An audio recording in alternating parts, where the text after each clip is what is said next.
Levy व्यवस्था अध्याय 6। बेईमान लोगों के लिए दोष बलि।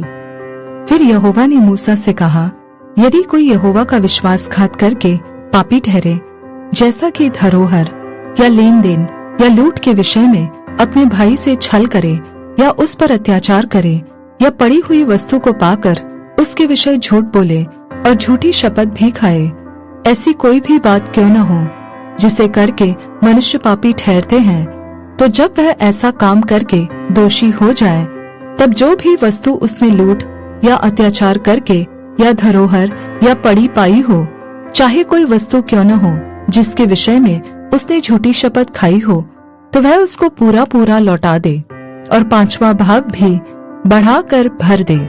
जिस दिन यह मालूम हो कि वह दोषी है, उसी दिन वह उस वस्तु को उसके स्वामी को लौटा दे और वह यहोवा के सम्मुख अपना दोष बलि भी ले आए, अर्थात एक निर्दोष मेढ़ा दोष बलि के लिए याजक के पास ले आए।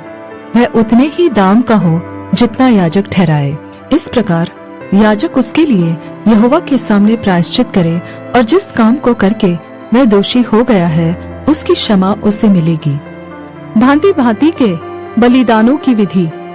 फिर यहोवा ने मूसा से कहा, हारून और उसके पुत्रों को आज्ञा देकर यह कहे कि होम बलि की व्यवस्था यह है, होम बलि ईंधन के ऊपर रात भर भोर तक वेदी पर पड़ा रहे और वेदी की अग्नि वेदी पर जलती रहे, और याजक अपने सनी के वस्त्र और अपने तन पर अपनी सनी की जांघिया पहनकर होम बलि की राख जो आग के भस्म करने से वेदी पर रह जाए, उसे उठाकर वेदी के पास रखे।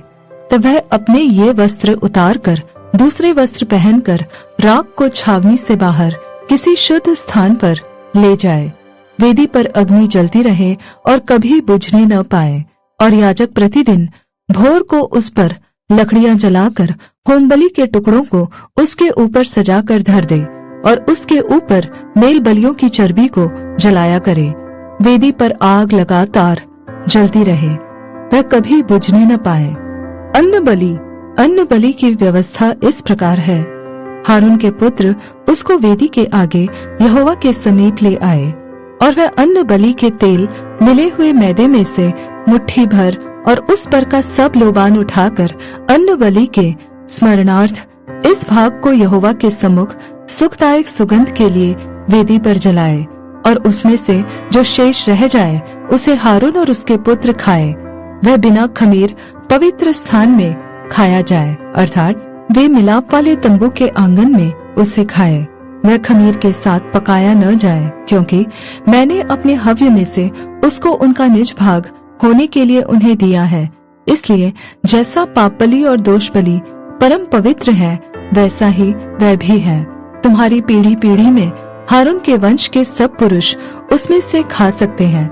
यहोवा के हवनों में से यह उनका भाग सदैव बना रहेगा। जो कोई उन हवनों को छुए वह पवित्र ठहरेगा। याजकों की अन्न बलि। फिर यहोवा ने मूसा से कहा, जिस दिन हारून का अभिषेक हो, उस दिन वह अपने पुत्रों के साथ यहोवा को यह चढ़ावा चढ़ाए, अर्थात एपा का 10वां भाग मैदा नित्य अन्न बलि में चढ़ाए। उसमें से आधा भोर को और आधा संध्या के समय चढ़ाए। वह तवे पर तेल के साथ पकाया जाए। जब वह तेल से तर हो जाए, तब उसे ले आना। इस अन्न बलि के पके हुए टुकड़े यहोवा के सुखदायक सुगंध के लिए चढ़ाना। हारून के पुत्रों में से जो भी उस याजक पद पर अभिषिक्त होगा, वह भी उसी प्रकार का चढ़ावा चढ़ाया करे। यह विधि सदा के लिए है कि यहोवा के सम्मुख वह संपूर्ण चढ़ावा जलाया जाए। याजक के संपूर्ण अन्न बलि भी सब जलाए जाए, वह कभी न खाया जाए। पाप बलि। फिर यहोवा ने मूसा से कहा, हारून और उसके पुत्रों से यह कहे कि पाप बलि की व्यवस्था यह है, जिस स्थान में होम बलि पशु वध किया जाता है, उसी में पाप बलि पशु भी यहोवा के सम्मुख बलि किया जाए। वह परम पवित्र है। जो याजक पाप बलि चढ़ाए वह उसे खाए। वह पवित्र स्थान में, अर्थात मिलाप वाले तंबू के आंगन में खाया जाए।